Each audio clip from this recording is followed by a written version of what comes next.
which is the most missed out mindset in the HR professionals? HR doesn't speak business language. HR is not a support function. HR is a core business enabler.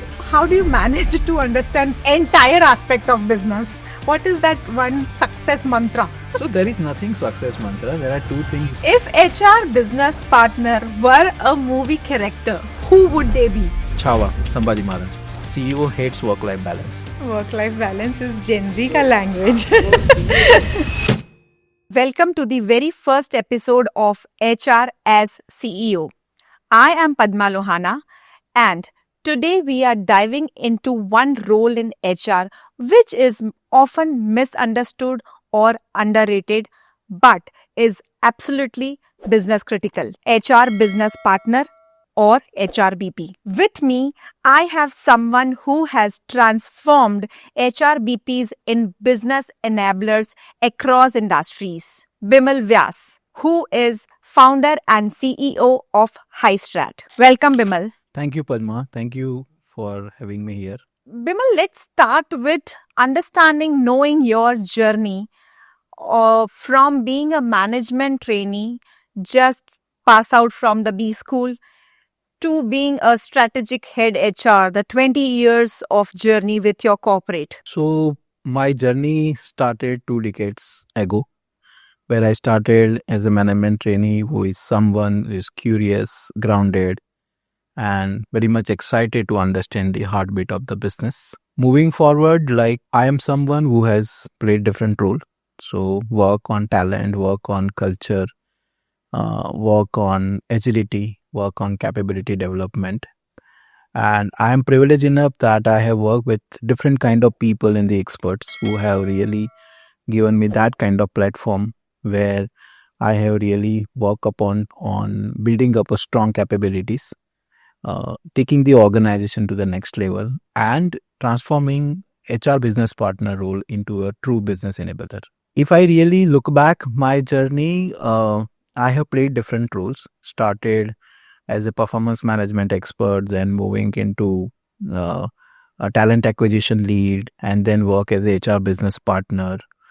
And then slowly and gradually in the mid of my career, I got an opportunity to work and a mindset change from HR operations, HR business partnering to strategic HR role, where I really feel it's not a title, it's purely a mindset change where you have to really work from your operational HR role to the strategic HR role, where business will be enabling role, where you will be continuously working on driving businesses, working on capability building and transforming the business.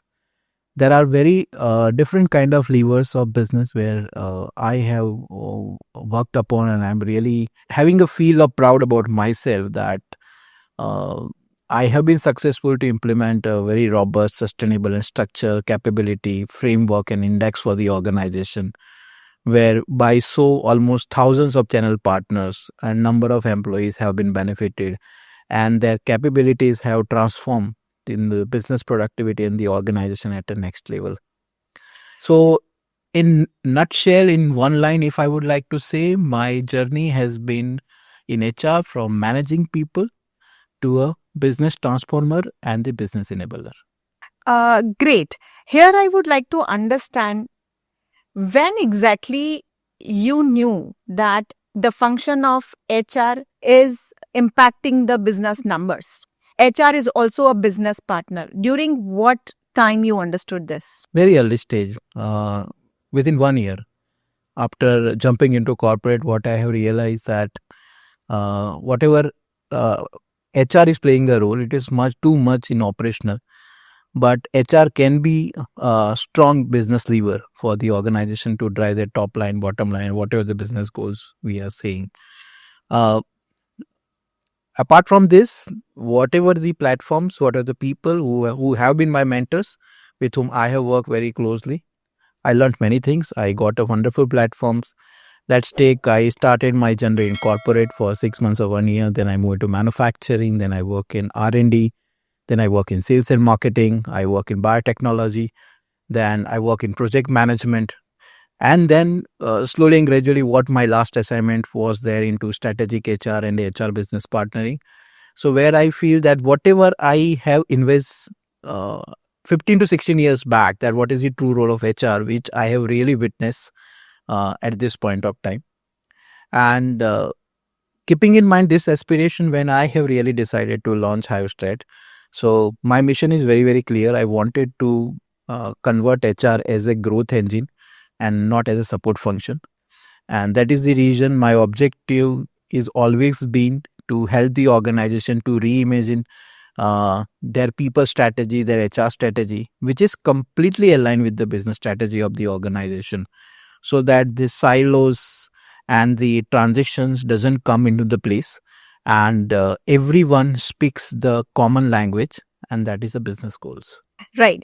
So, I mean, way back 15, 16 years back, you realized what is HR business partnering, how you can partner with the business. But still, we see a lot of companies are, struggling, or maybe, still companies have not understood that HR is a business partner, right? So, according to you, what do you feel? What do most companies get wrong about HRBP role? It is sad and unfortunate that most of the companies consider HRBP as a glorified administrators. Okay. So who really works in terms of reactive, transactional, and suppress into the day-to-day operations and the firefighting. That's not the role of HR business partner. When as a strategic HR business partner, you are expecting that you wanted to be with management team. You really wanted to sit in the boardroom, and you really expect that someone should discuss with you about the business with you. So for that, first you have to understand the business. Second part is about that today's, unfortunately, HRBPs are playing a very reactive role.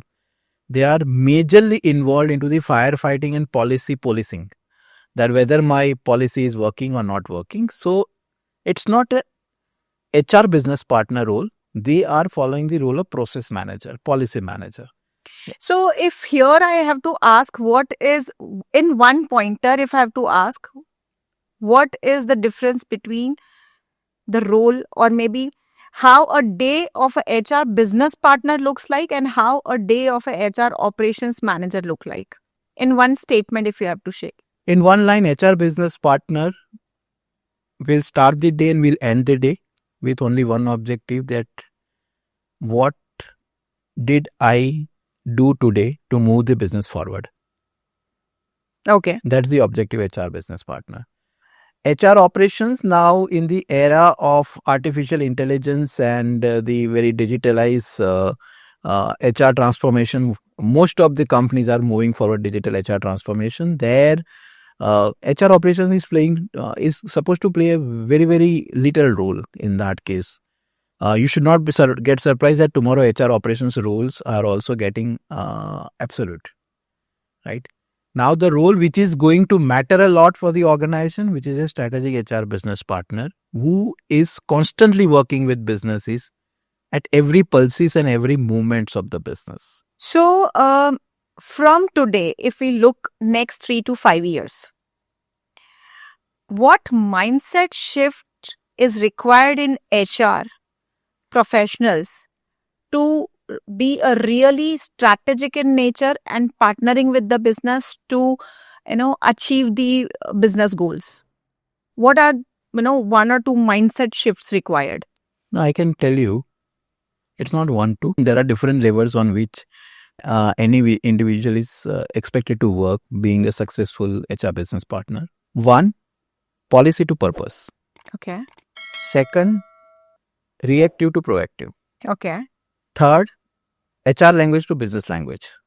That's amazing. So do you feel HR people can talk business language? Of course, why not?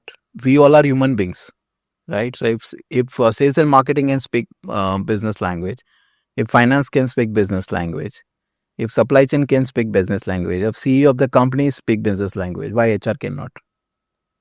So that transformation is required, very importantly, and activity to impact.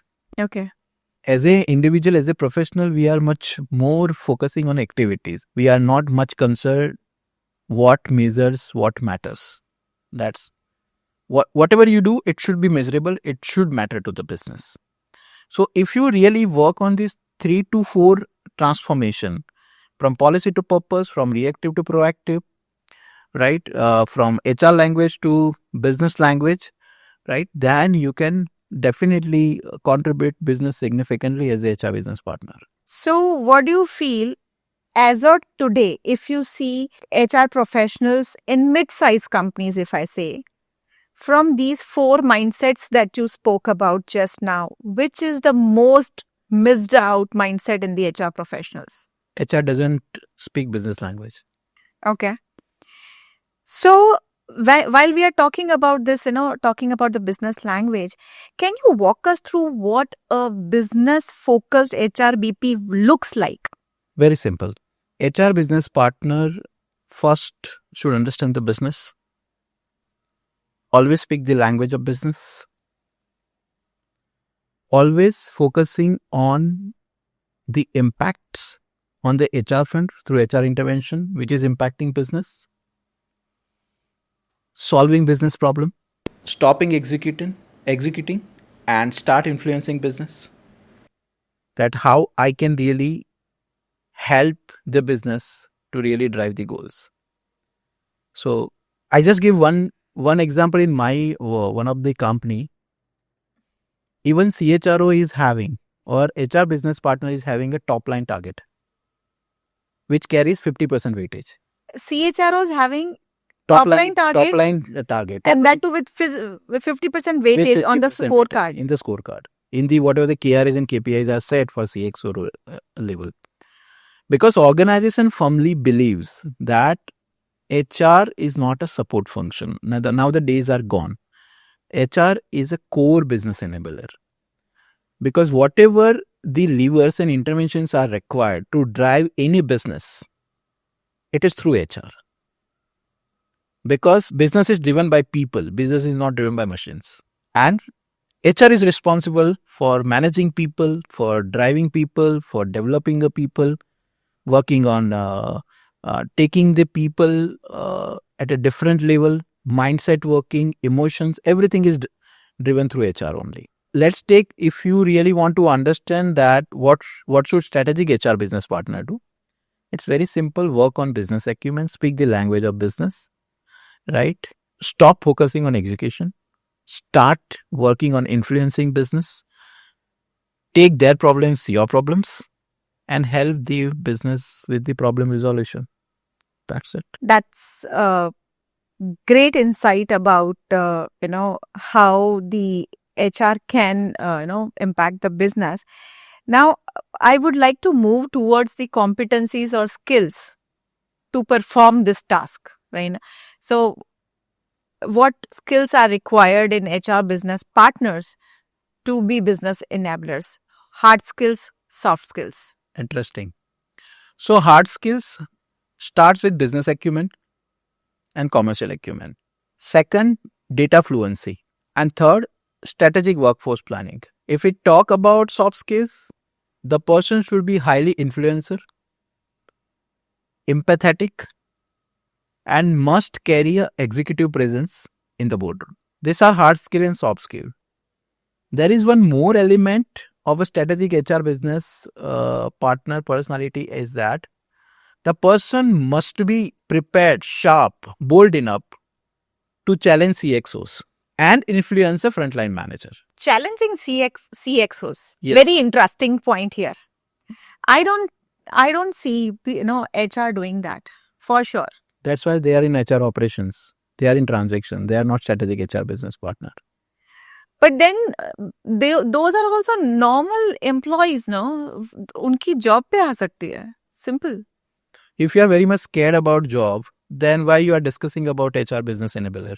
Strategic HR business partners are not doing job. They are driving businesses. They are driving P&L of the company. They are driving top line of the company. When you have put up top line as a 50% weightage in my KRA, you tell me what which CXO and which managing director of the company will ask me to leave the job. Although I'm challenging their thought process, although I'm challenging their assumption, although I'm challenging their personality, whatever.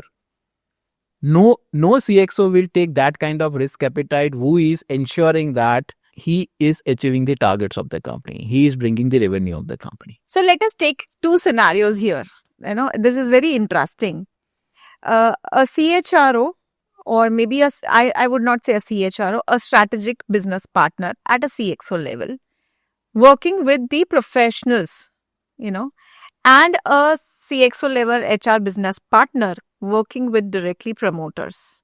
So a CHRO or a strategic HR business partner challenging a decision of a CEO who is also an employee and a professional in the organization, and a strategic HR business partner or CHRO challenging the decision of CEO who happens to be from promoter's family. Right? Are both same situations, or they both have different mindsets required? No, there is no discrimination required. There is no discrimination required because both are playing the role. Let's understand who is CEO. Forget about promoter, forget about professionals. CEO is someone who is driving the business aspirations and vision of the organization. Right? Now, as a strategic HR business partner, when I am aligned with the business aspiration vision of the organization, and if something is happening as a bottleneck, right, and something is not going in the right direction of the business, I have all the right to challenge CEO whether he is a professional or whether he is a promoter. Okay. Right? Because if something is happening which is becoming a bottleneck for the business, right, their strategic HR business partner is putting up a stop. Okay, this is something which is not working. This is something should be workable. So we are not saying that we are going for argument or fighting with CEO. We are challenging their assumption. We are challenging their thought process. We are challenging whatever the strategies he's coming out with a logical substance, with a rationals, with a data points. And when you talk with the data and numbers, no CEO will get offended. That's what my experience has been. I have been working with promoters since the time I joined as a management trainee. And I have worked with the different promoters with a bigger size organization, mid-size organization, and a small size organization. When you talk business language, CEO is very much interested in you. But if you only talk HR language and policy language, CEO is not bothered about you. Okay, so that means talking business language is really very important for this HR business partners. Very critical. Understood. So connecting the dots, HR talking about business partners. So when the business reviews happen or there's a board level meeting, what dashboards or what metrics should a HR business partner carry in that review meeting? Good. So no headcounts, no attendance at all, no transactions, how many offers sent, how many promotions, no one is bothered about that. You should put up insight in the boardroom in front of the management, right? For example, what is the attrition hotspot? What are the capability gaps? What are the engagement trends? And what are those critical metrics which is impacting the business directly or indirectly? Right?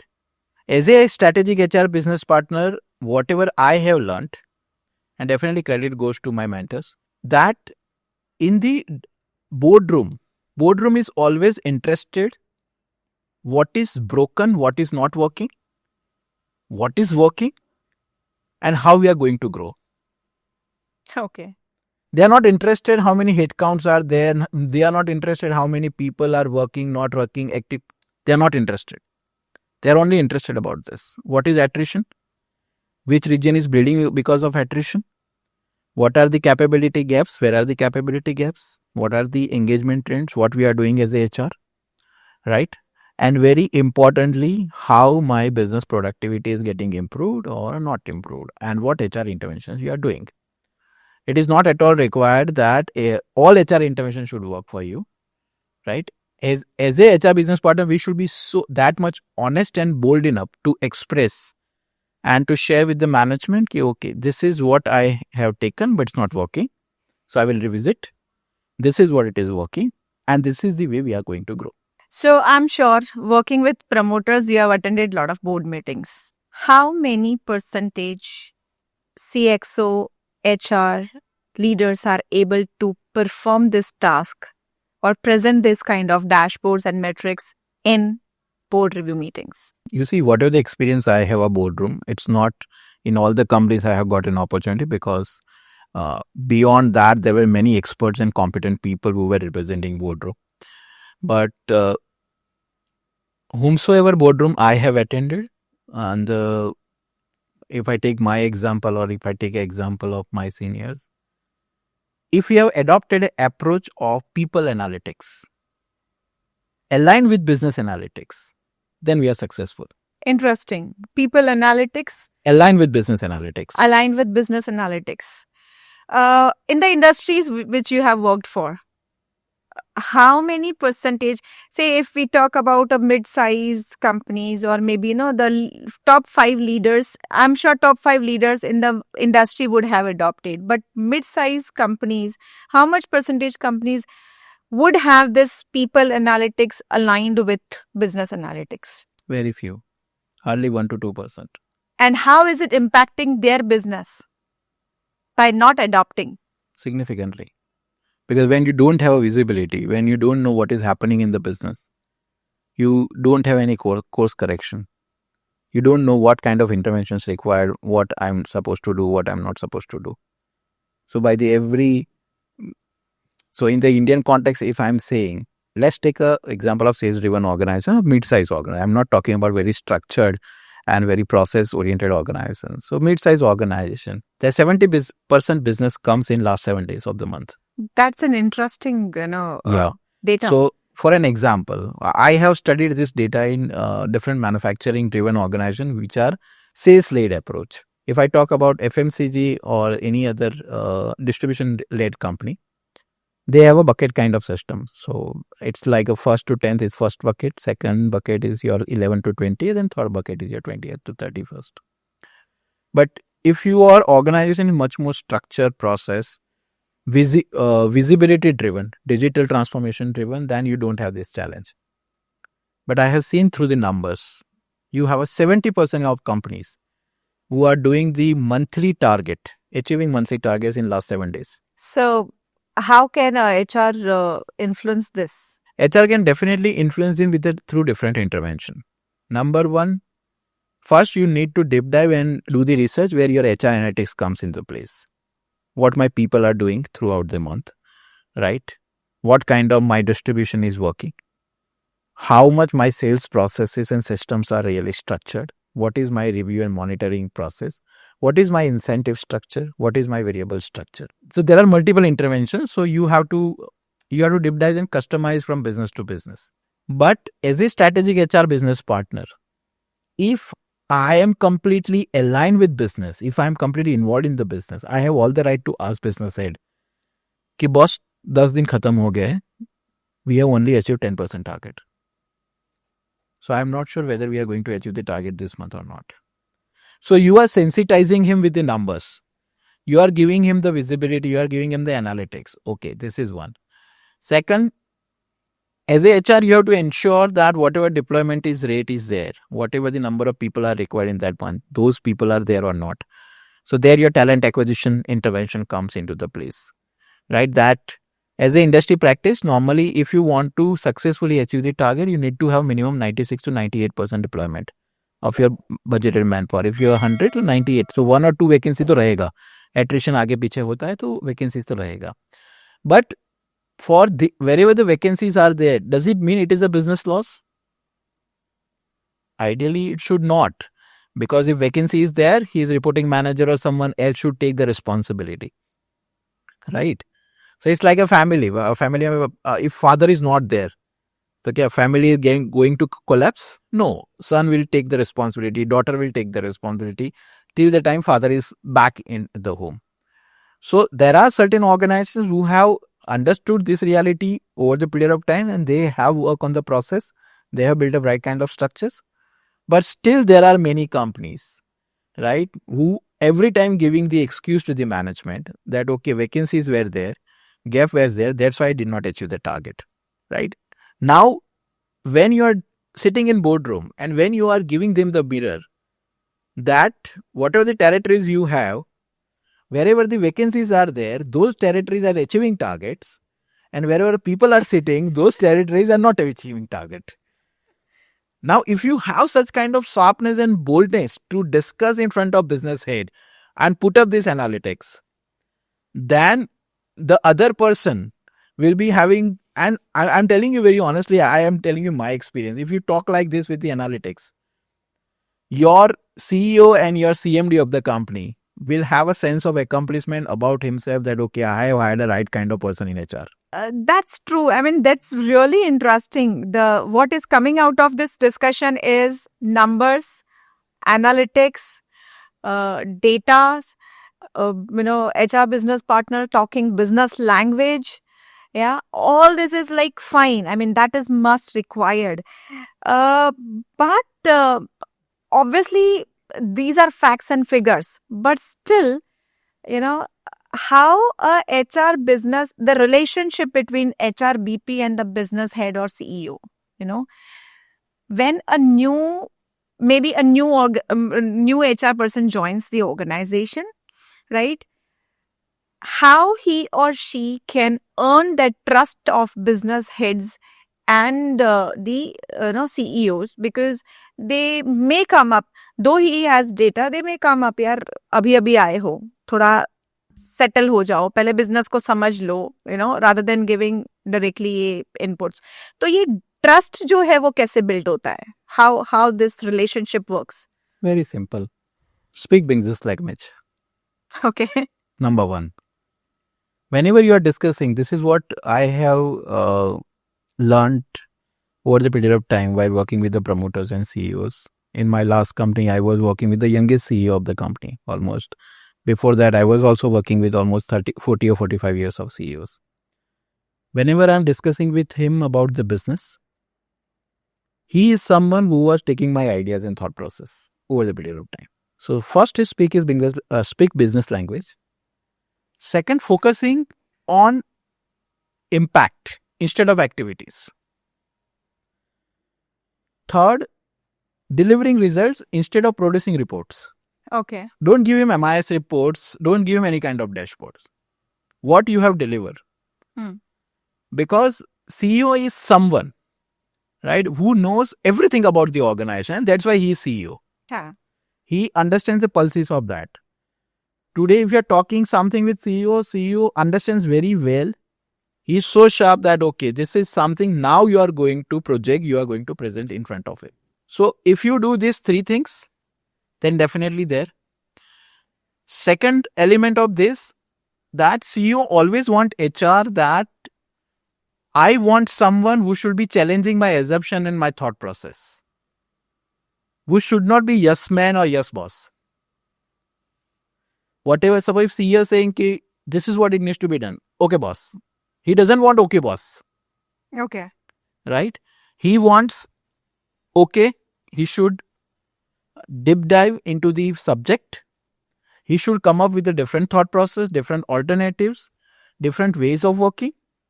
Challenge your assumption, challenge your thought process, right? And coming up with solution-led intervention, which is influencing the P&L of the company. But I think last point what you said is like, just don't be yes boss, give your inputs.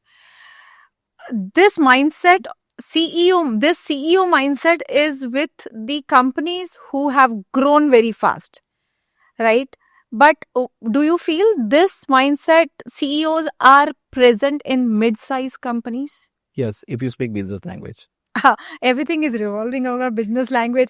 A word of caution to every HR business partner that whosoever wants to grow into a strategic role, talk about business language. You see, I correlate CEO like the medical experts or doctors. Why I correlate? Because if you go to any specialty hospital or if you go to any medical expert, he is hardly having 1 or 2 minutes for you, right? Now, let's take medical rep is the sales representative. Now, when he is going to doctor, so he has a only game of 2 minutes. In 2 minutes, what he can deliver to the doctor. Right. These 2 minutes will ensure trust between doctor and medical representative. Correct. It is similar case to CEO. Okay. CEO is hardly having 2 to 5 minutes for you. Right. Now you have to decide what do you want to discuss. You want to discuss policy, you want to discuss business, you want to discuss process, you want to discuss problem, or you want to discuss solutions. So whenever I have worked as a HR business partner, I have always taken a route of discussing business and solutions. Right. This is the problem, this is the solution I'm coming up. These are the business challenges. I am collaborating with this guy and I'm getting it resolved. Done. That's amazing. I have experienced in last like 5 to 6 years how much business acumen you carry and how much business language you talk. I mean, I am sure we have experienced that candidate saying कि HR के साथ interview था या business head के साथ interview था. So I'm not sure whether I really deserve that kind of privilege or credit, but thank you so much for being so generous and kind to me. But yes, this is whatever I am doing right now, whatever I have learned throughout my career. And definitely there are many people who have contributed significantly. So this is what the journey I have traveled. nahi, but a little off track. How do you manage to learn supply chain में क्या पूछना है, sales and marketing में क्या पूछना है, CFO के position के लिए क्या पूछना है, R&D के लिए क्या पूछना है, how do you manage to understand entire aspect of business? What is that one, success mantra? So there is nothing success mantra. There are two things which is helping me in this. One thing is my exposure, because I work almost in all the functions as a HR business partner. I work in manufacturing, I work in R&D, I work in supply chain, logistics. I have worked in different business. Like I work in biotechnology as a strategic HR business partner for R&D, manufacturing, technical operations. And then one piece was missing, that is sales and marketing pure, which I work in with one of the fast growing pharmaceutical company. Where I joined, it was turnover of close to 180 or 200 crore. And when I left, it was close to 2000 crore. So that's amazing, Jay. so that's a 10x. That's the kind of pride I have that I was a part of that organization. I contributed something. So that kind of business partnering I have learned over the period of time. So that kind of exposure, and I give the complete credit to all those organizations and the promoters and management and the people who have given me this opportunity to work with them. Number one. Number two is about obsession. So I have a very great business obsession. Passion. So I love discussing business. I love going into the detail about the business. In my one of the last assignment, I was working with a distribution-led company where I was not knowing anything about distribution. But slowly and gradually, my business obsession has made me successful there. I have gone into the detail of each and everything about sales, marketing, distribution, everything puts up together. Very importantly, what point you are talking about from the talent acquisition, I think you are referring executive search, what I have been working on. So when in the executive search, you have a very bigger responsibility and bigger stake when your promoters are purely depending upon your assessment. And so when someone is purely depending upon your assessment, every time you have that kind of pressure that you should be more than 100% perfect to whom you are recommending to the management. Right. So fortunately, with the God's grace, like whomsoever I have recommended to the management, almost 98% are the selection ratio. Only 2% candidates are not selected. But yes, that's what I'm telling you, that if you have a very strong business acumen, then nothing is impossible, nothing is difficult. It's just a journey for some years you have to travel. You have to understand business, understand product, understand people, understand process. Then everything is good. Great. We talked about the HR and business relationship, business head and CEOs, right? We discussed about how to gain that trust, speaking business language, challenging the business decisions, all that is great. But the other side of it is, what mistakes destroys this trust or this relationship that has been created? We are trying to please everyone, which is not possible. Does that destroy the relationship? Yes. How? So let's take an example. Let's go by hierarchy by hierarchy. So normally in the organization, strategic HR business partner either reports to HR head or CHRO of the company. Then he is reporting to CEO of the company, and then he has a different stakeholders. So there are some internal stakeholders, functional head, departmental heads, and there are external stakeholders. So in some of the companies, HR is also managing channel partnership, partner management development programs also. So what happens? There is always a challenge in the mind, and the person is in dilemma that what should I do? There are certain interventions and there are certain initiatives which he really drives, which he really wants to drive. If it is not influenced and if it is not approved by CHRO, then he cannot do it. But the same interventions, if he presents to CEO, he is very glad. And he wants that, I want this to happen. So once you are going back that, okay, this is approved by CEO and I really want to drive this, right? Then CHRO is having a different kind of perception and the impression about the person in his mind. Okay, he is trying to bypass, sideline the hierarchy, blah blah. So there are many things happen. So it produces the internal politics in the organization. There is nothing called politics in the organization. The main cause of politics in the organization that you are trying to please everyone, right? It's very simple. That in a family, when you are getting married, you cannot please everyone. You cannot make wife happy, you cannot make mother happy, you cannot make sister happy, you cannot make father happy. Someone has to take a hit. Yes, I agree. So organization is like family only. Okay. Right? What you need to do, you need to stick to your value systems, ethos, and the ecosystem of the organization in which you are working. Right? And every time you have to keep in your mind that you are working for business. Whatever you are proposing, whatever you are recommending, it is driving business. Right? There is no personal agenda, there is no individual agenda, it is only business. If you drive in this line, if you put up analytical brain, if you put up a logical substance, then you don't need to please anyone. Everyone will be aligned with your thought process. But somewhere, if you have a different agenda, कि okay, he is my CHRO है, boss है, मेरा increment यही करने वाला है, appraisal करने वाला है, इसको संभाल के रखना पड़ेगा. बिजनेस का कुछ हो रहा है, हार्म हो रहा है, जाने दो. अपना नुकसान नहीं होना चाहिए. Right? So this is a typical mentality is there. It's still there in the Indian context. But we all need to come out from that. We need to have a larger business agenda in front of our eyes. Okay, भाड़ में गया appraisal, भाड़ में गया promotion, भाड़ में गया increment. Business should not get hampered. And when you are talking this language in front of CHROs and CEOs, right, then you don't have any challenge. Right? Because no one wants to take a hit on business. True.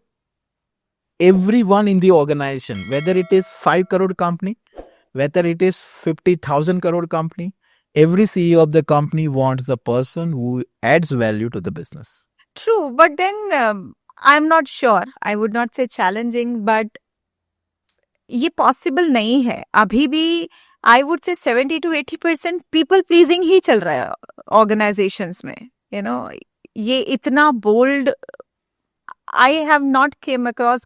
There are couple of, but mostly because everybody's game, that pleasing game. Because they know that they are not capable and competent enough who can add significant value to the business. So for the job security point of view, from the survival point of view, okay, there is a yes man there, okay, boss is there. But when you are confident about yourself, okay, fine, tomorrow if my job is gone, okay, there are multiple opportunities available in the market. I know my job, I know my role, I am a competent guy, I have worked on myself, and I have always worked for the business. Then people will take that risk appetite. I myself have taken risk appetite 3 times. Okay. I myself have taken risk appetite 3 times. So did you lose your job No. at point of time? No. Okay. I did not lose my job. So there, Yeah. In the contradictory, when I put down my paper, all the leadership of the organization have put down their all hard efforts to retain me in the organization, including managing director of the company, because they understand that he is someone who is only meant for business. Whatever he's suggesting, whatever he's telling, you see, truth is always bitter. If I'm telling you truth about you or you are telling me truth about me, we will not have a celebration. True. We will have a cribbing only. Huh. Right? But truth remains truth. True. You cannot change the truth. So I think this is the big mindset shift that HR need to have. Rather, there are other aspects. The big mindset is stop being people pleaser and look at the business impact that you are. Yeah, it is. You see, this mindset shift is difficult. I'm not saying that easy. Okay. But there are certain comes in heritage. In heritage, you have certain DNA. So you don't find it so much difficult. If I tell you, for the person like me, why it is not that difficult, because it has come into inheritance with my grandpa and with my father. Okay. In family also, if we are taking a decision right now, there is a lot of argument and thought process. We are challenging each other. But by the end of the day, we arrive at the conclusion which is right for the family. Right. Okay. Right. So in the organization, what is happening because of the mindset? So there are different kind of generations are there in the organization. There is one generation who has worked when the company was launched by the managing director or chairman of the company. Right. So close to 20 years, 25 years. So those kind of people have worked with that person. So that kind of loyalty and legacy is there. Then second generation comes into the picture.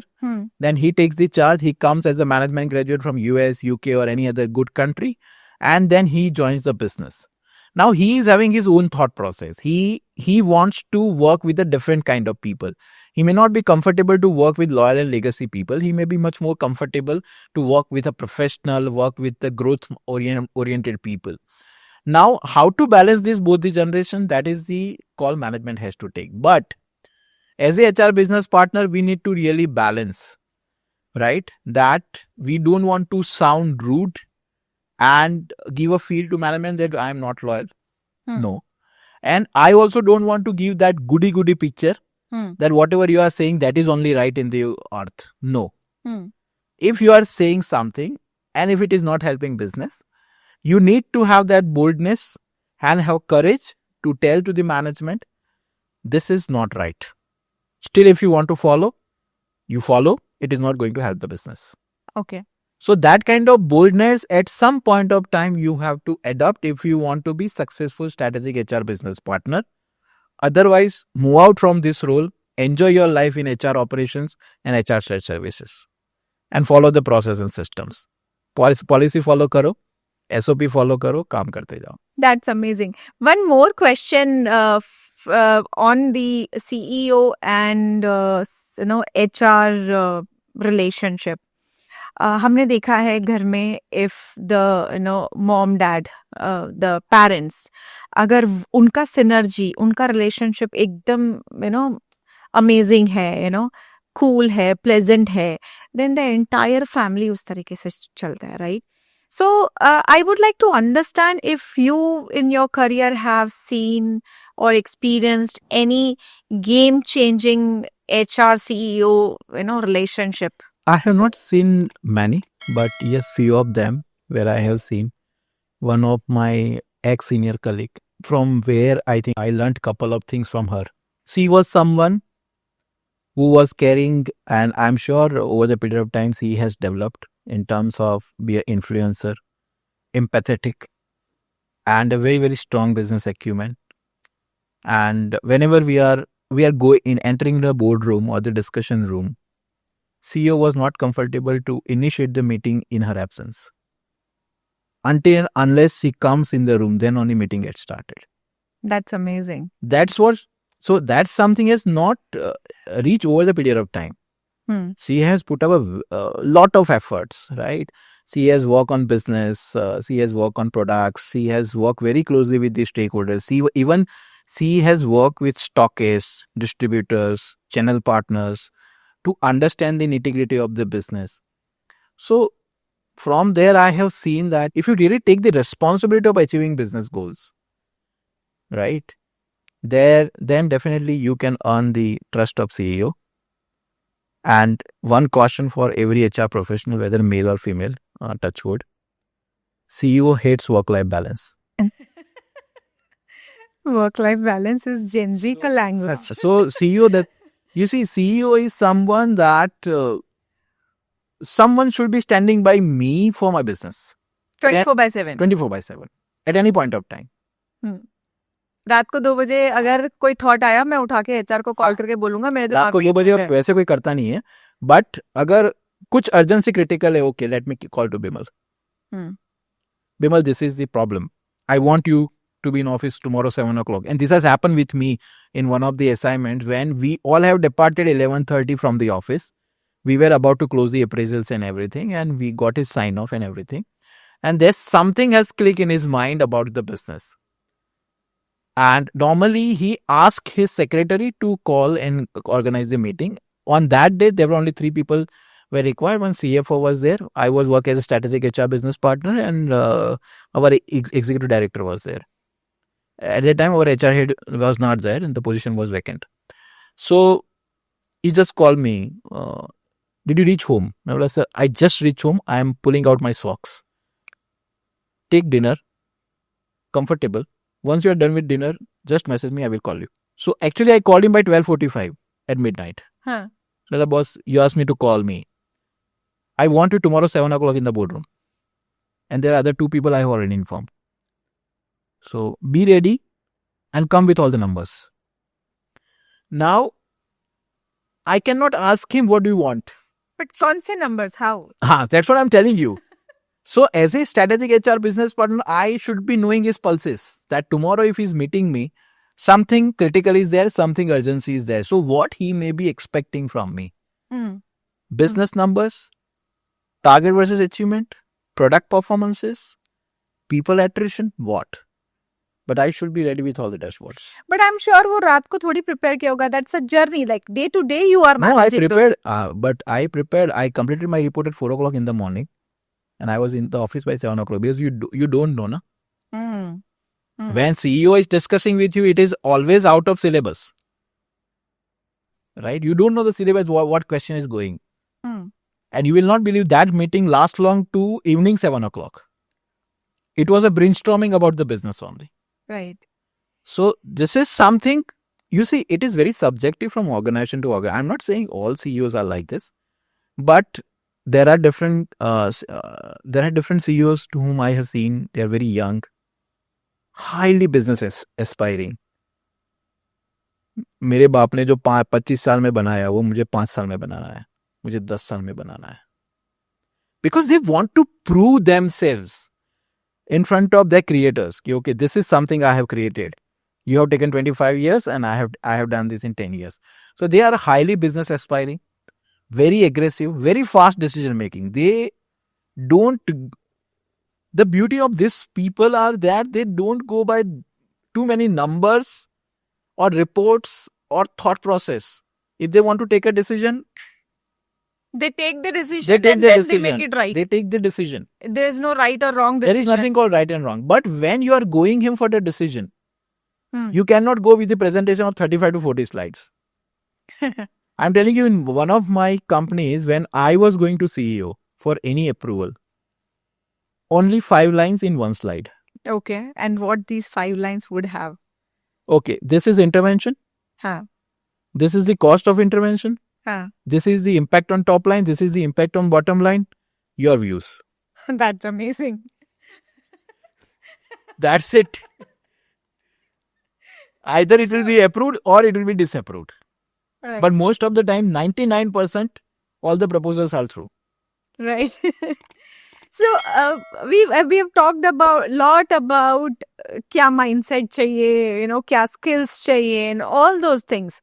Now, I would like to understand your thoughts here, that how would a mid-level HR manager who is really interested and probably has that business acumen also so he's in operations right now, wants to transform into strategic role, right? But operations में इतना stuck रहते हैं because operational role is like that 24/7 आप वही clerical job करते रहो वो खत्म नहीं होने वाला कभी. grievances आते रहेंगे, escalations आते रहेंगे, you keep on doing that. So they are stuck with operational role. How they can switch to strategic role? So there are different interventions required. First, very important interventions: talk about business, understand the business problems, and deliver the business problem solutions. Number two, you have to make a balance about your role. So there are certain ratios about HR business partner, HR operations, and strategic HR business partner. Okay. So strategic HR business partner is someone who spends 70% time into business. Okay. And 30% time into day-to-day operations. It's not that he should not handle operation. He should handle operation so that he is having a visibility what is happening on ground. But 70% time he should spend on the business, discussing with business head, discussing with CXOs, discussing with CHROs, so whomsoever he is working with. Now, here what is required, what you have asked me, I have given the answer. Strong business and commercial acumen. He should talk the language of top line. He should talk the language of P&L. He should talk the language of margins. He should talk the language of market share. He should talk the language of market gain, right? And he should talk the language of overall business growth of the organization. I can tell you, in the multinationals, in the bigger companies, expectation from strategic HR business partner is way beyond. Expectation is that HR should be in the position to tell us whether after 3 years we are going to achieve our roadmap or not. Okay. Now that's the expectation. Now, when you have this kind of expectation, then you have to work a lot in terms of your acumen.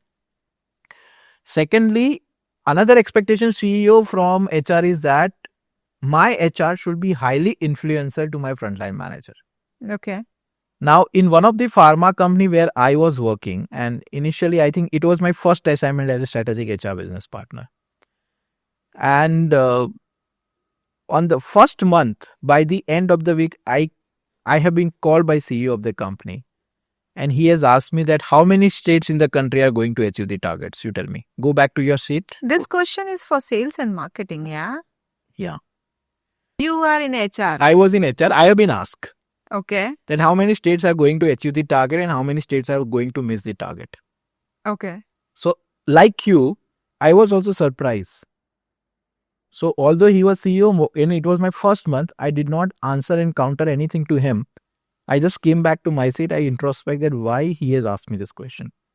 Throughout the night, I thought I did not get the answer.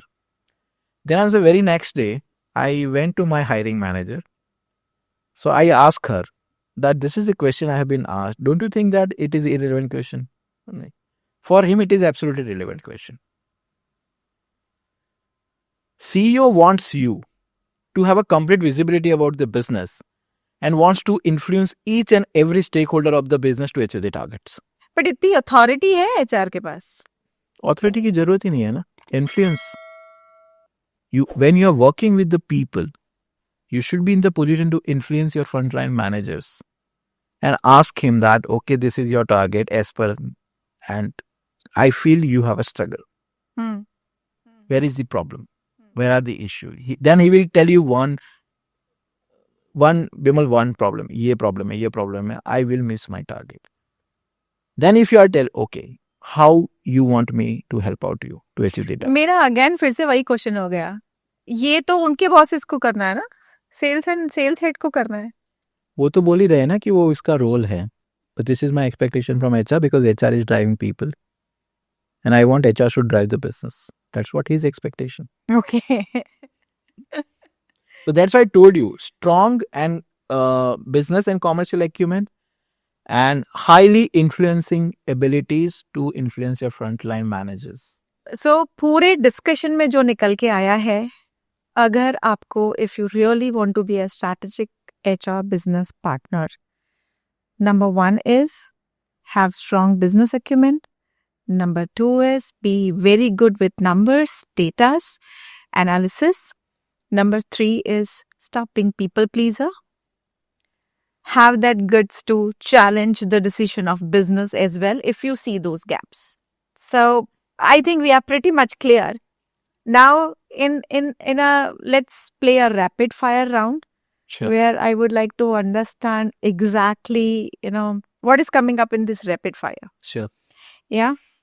So, one quality that you admire most in HR business partner. Relentless business obsession.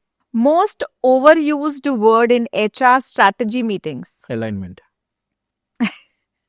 होता है? Alignment होता है? बातें होती है बहुत. If HR business partner were a movie character, who would they be? Chhawa, Sambhaji Maharaj. Elaborate कैसे? Okay. So there are 3 to 4 qualities what Sambhaji Maharaj is having. Okay, and Sambhaji Maharaj has entered into Raigad definitely after the death of Shivaji Maharaj.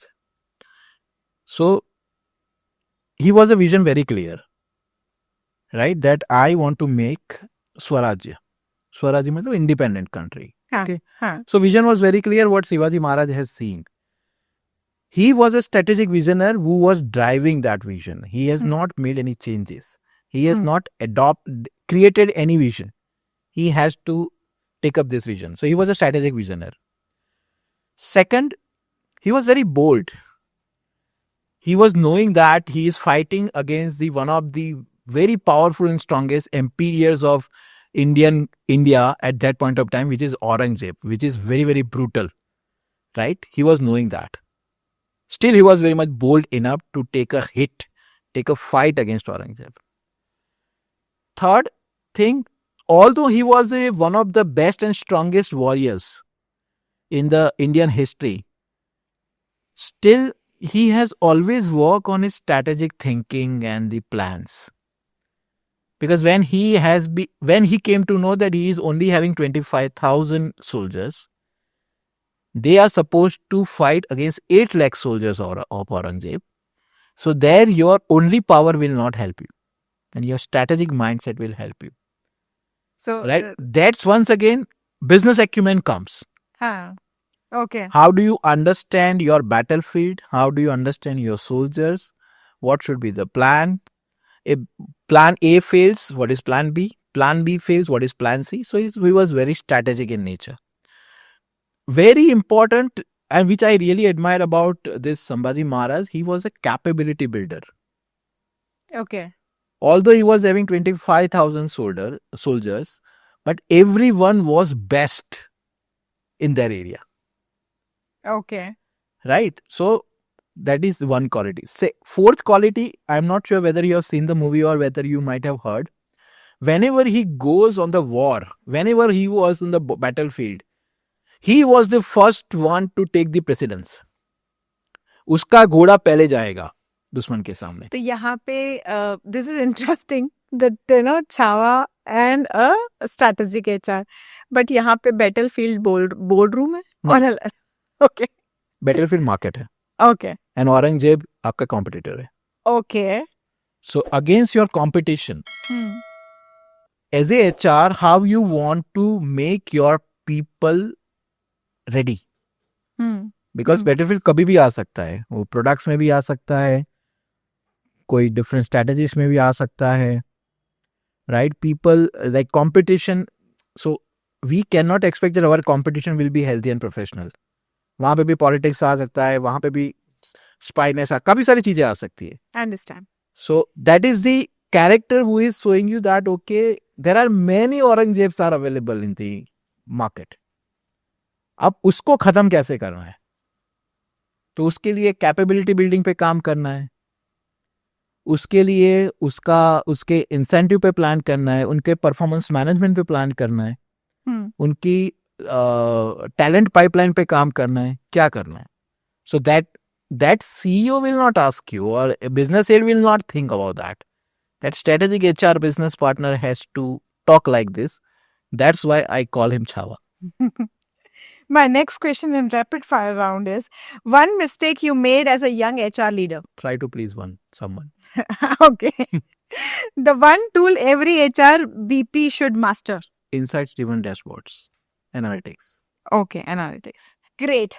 Vimal, that was incredible. Thank you for helping us to decode what exactly is a strategic HR business partner role is and how HR can be a business enabler. If you have got some insights, if you have loved the Chava movie, and if you could resonate, this Chava character with a strategic HR role, and you want to understand more about it, then we have got a lot more for you on this channel. Hit subscribe and follow us to get more about all this, how exactly HR is impacting the businesses.